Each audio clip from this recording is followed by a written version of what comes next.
revenue sources. You're telling a story or communicating a history here with increasingly heavy responsibility on philanthropy. How are you able to use the CEO, and how are you able to get time, or is that important as you ask people to really consider big gifts? Talk to us about the role of the CEO in philanthropy and how it's changing.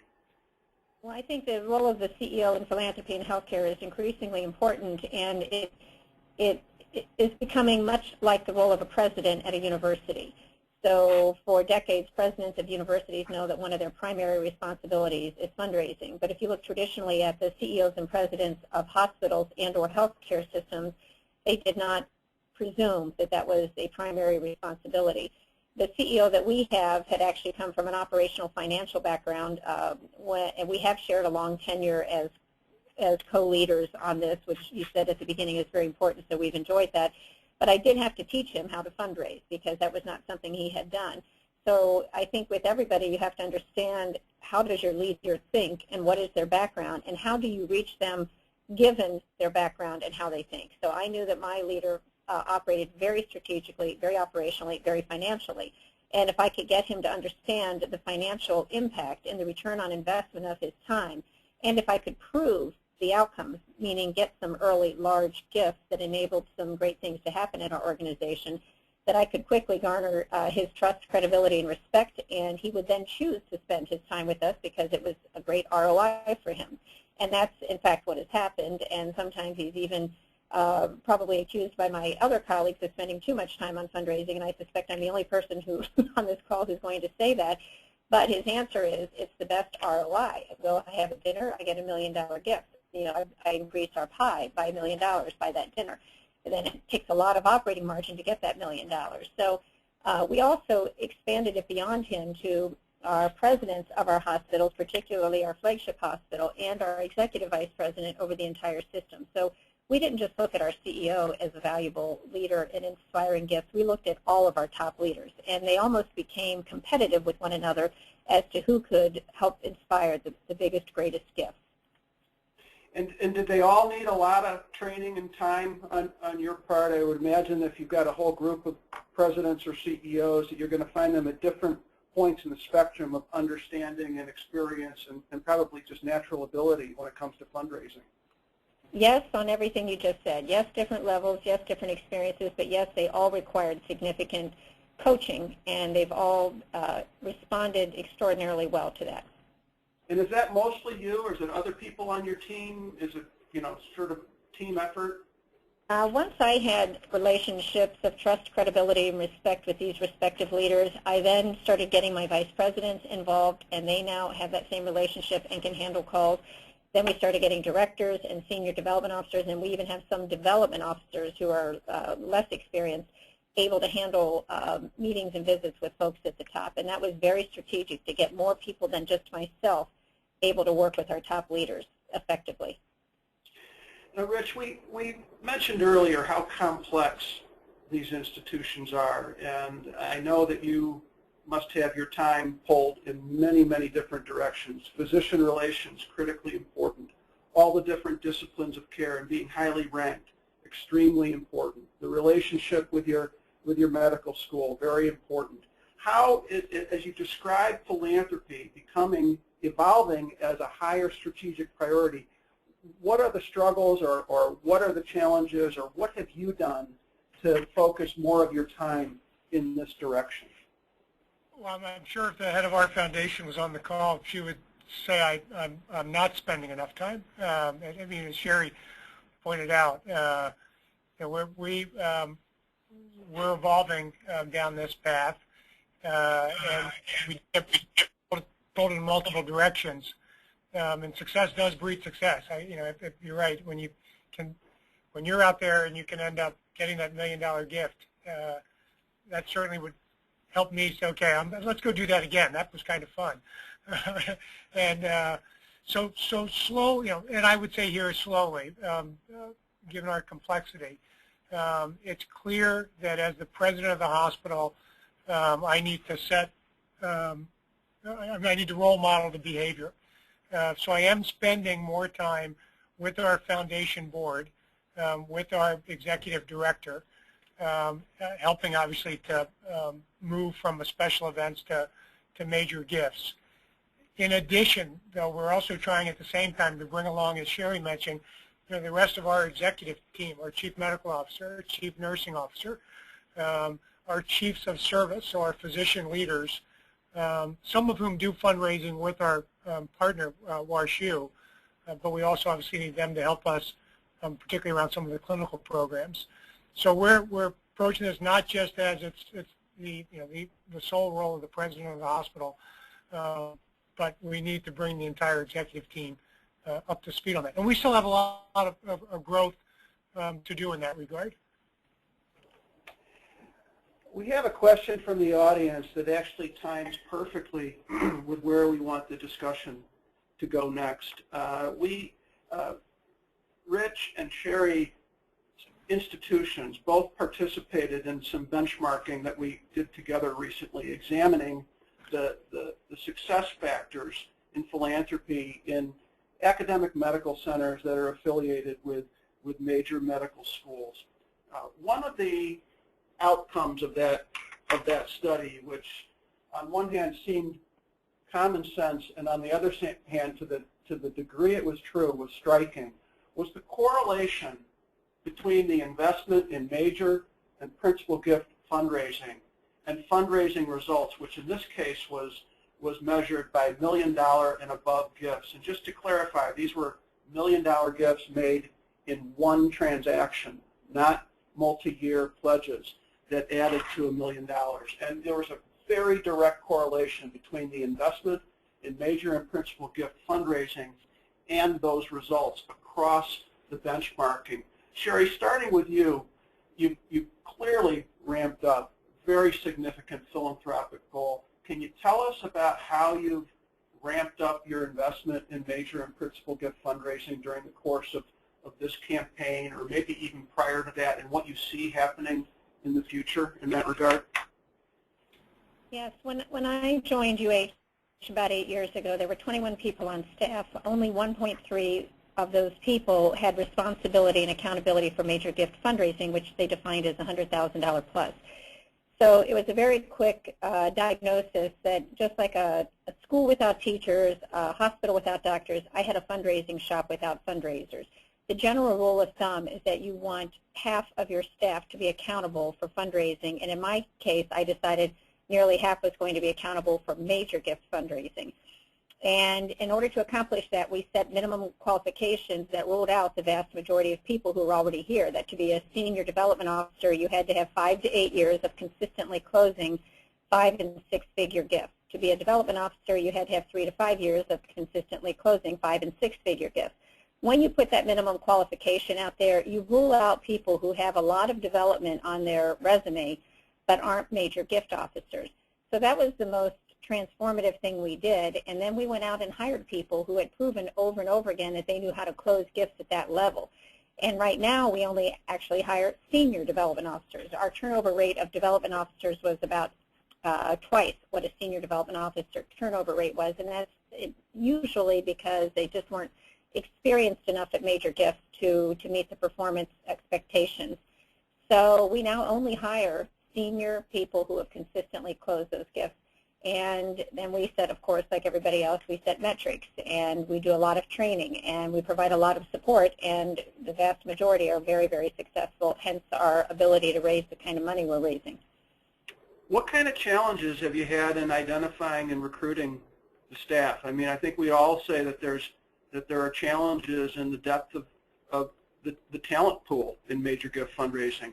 Talk to us about what your strategies, maybe some things that didn't work and things that did work, in trying to assemble a senior staff capable of closing major gifts. Well, there simply weren't a lot of people who met those minimum qualifications, and particularly in Northeast Ohio, there's probably maybe 3 to 5 nonprofits who have teams of people who close gifts at that level.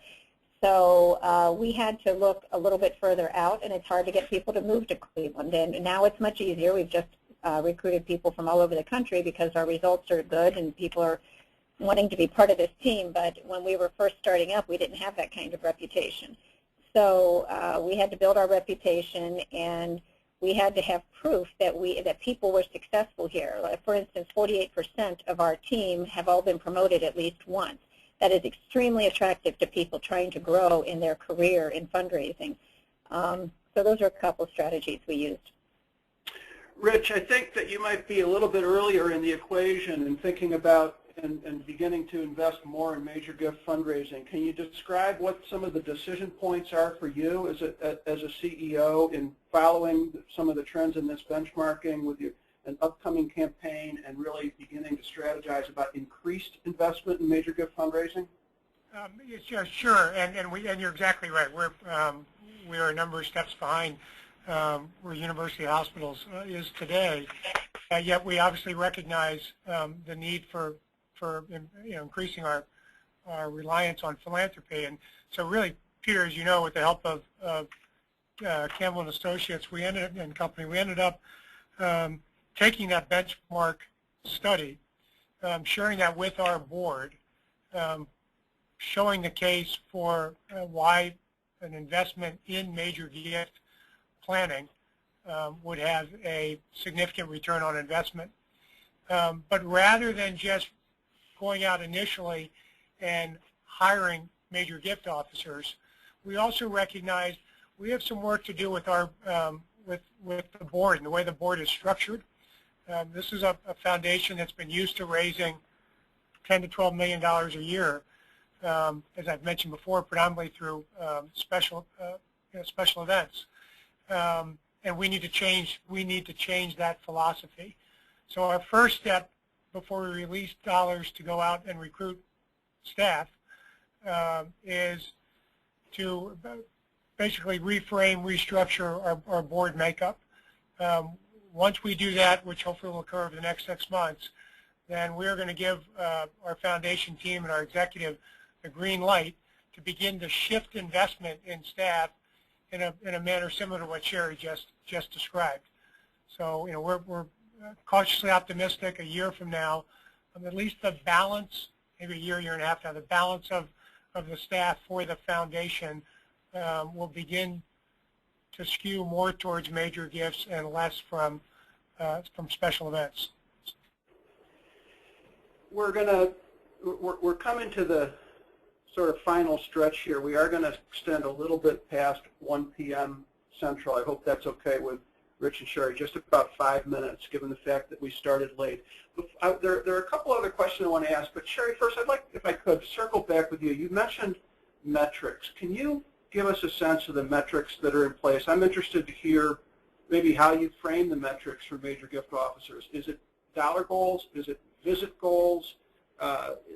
It's probably a combination of the two, but how do you put together the metrics upon which you're able to measure people effectively and their return on investment in major gift fundraising? Well, the most important thing we have done is manage the metrics in accordance with where we are in our journey in fundraising in terms of how evolved we are. For instance, when we first were moving into a transformation, we needed people out of the office meeting. So the only metric we put out there that year was visits. That lasted for several years, and then we started evolving into solicitations. And we don't always start out with an actual goal. What we always do is get some benchmarking data first. So we get a couple of years of historical data, and we start to look at what the top performers are doing. We break things into middle third, top third, lower third, and we start to see the trends with what our top performers are doing so that it's realistic when you put a goal out there. But we don't always go to the word goal. That scares fundraisers sometimes. We sometimes go to the word guideline first, and we provide guidelines for people. Then we move them to goals when we get everybody comfortable with understanding how they can be successful. With dollars, we have now moved to visits, solicitations, and dollars. The dollars still being guidelines, but we have ranges for every level based on their pay and title. And we also look at over a course of 3 years. Some people have a great year 1 year, a little lower the next year, medium year next. We look at things over time. Fundraising is a long process for major gifts. The average major gift is 18 months. So we try to look at our fundraisers' performance over a period beyond just 1 year. So visits was the first and primary focus to increase the dialogue around philanthropy, and you built from there. Yes. There was another interesting thing in our benchmarking that came up that I wanted to take a minute to talk with the two of you about, and that has to do with collaboration. You're both operating in academic medical centers that have affiliations with medical schools, and there are multiple hospital systems that are tied together. Many of the people in our audience are part of hospital systems. They may not be academic medical centers, but there's this issue of collaboration, which we tested in the benchmarking, and we were curious to know whether, let's take starting with an academic medical center, whether it's more productive or less productive for you to be collaborating actively with your medical school partner. We were interested by the results in the benchmarking. What we found was that it didn't matter so much if you were collaborating with your medical school partner. What mattered was the clarity of the relationship between the two institutions. And so we saw high-performing organizations that had highly collaborative relationships and high-performing organizations that had no collaboration with their medical school. I'd be interested to hear your views and your local marketplace on collaboration. And Rich, maybe I could start with you on this one. Sure. And I think to describe it, I'm going to use two relationships. One is the relationship with the School of Medicine between Barnes-Jewish Hospital and WashU, and then even the relationship between Barnes-Jewish Hospital and St. Louis Children's Hospital, my sister organization. Between actually all three of us, phenomenal collaborative relationships on every front, clinically, academically, from a research perspective, and great collaboration, leadership down through the staff. When it comes to fundraising, however, we all go into our silos, which obviously creates great confusion with our donor community, since we're going after the same donors. And we only recently now have begun to talk about philanthropy together, not in such a way that we're going to end up, if you will, collaborating. We're trying to really at least share with each other kind of rules of the road, as we describe it, with the School of Medicine, really taking front and center on fundraising around basic science research, education, endowed chairs. The foundation is going to focus more on the clinical side, although we have a fair amount of shared educational needs, but also where we fundraise for some of the translational research. In the last year was really the first time we sat down with with Children's Hospital, which is another BJC hospital, and are collectively, we collaborate great, but have decided we're going to work on a program together, our Mother and Infants program, where actually the development teams are partnering for the first time to try to make 1 + 1 equal 3. So we're not sharing staff between the School of Medicine and the hospital. We each have our own targets, but we're at least trying to strategize in a way that we've never even discussed historically when it comes to philanthropy. It's early in those discussions, so we don't have results yet, but we're obviously optimistic that this will allow both organizations to be much more successful. Sherry, you're in a very successful campaign for UH. What has been your institution's experience or stance on collaboration with your many partners? So sometimes it makes sense and sometimes it doesn't, and you have to evaluate each situation. The formula that I sort of came up with is that for collaboration to be effective, there has to be a common vision. Both or the multiple entities all have to want the same thing. There has to be a mutually beneficial strategy where everybody benefits relatively equally in the approach. And there has to be trust. And just like Rich said, we've had over a 100-year relationship with Case Western Reserve University School of Medicine, and it obviously has been very fruitful and productive on many fronts. Fundraising has generally not been collaborative. We are looking for opportunities for collaboration that fit that formula. And we've tried probably 5 to 10 different ones. It didn't quite ultimately fit the formula, but we have tried. But we always have to evaluate the time that we spend on trying to collaborate, and where something does not come out of it, could that time have been better spent on doing great fundraising for our respective areas, and ours are broken out just like Rich's are, between us and the School of Medicine. Are we sometimes better off each doing what we're asked to do and doing it highly effectively? Sometimes efforts at collaboration can be unproductive. Well, I want to get back to the audience poll that we did at the top of the conversation. The first question was, have you seen an increase in giving year over year? And 100% of the respondents to that poll said yes. So that's good news for all of us. The second question was, has giving returned to pre-recession levels?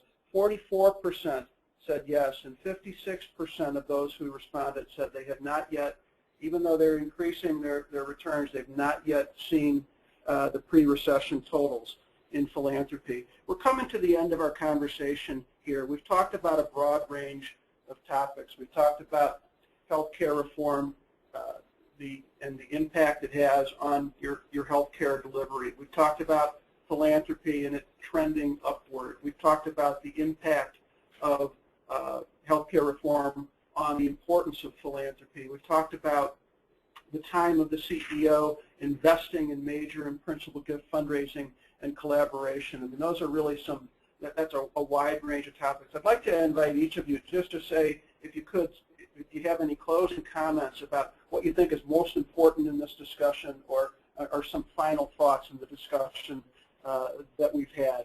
And Rich, why don't I ask you to go first?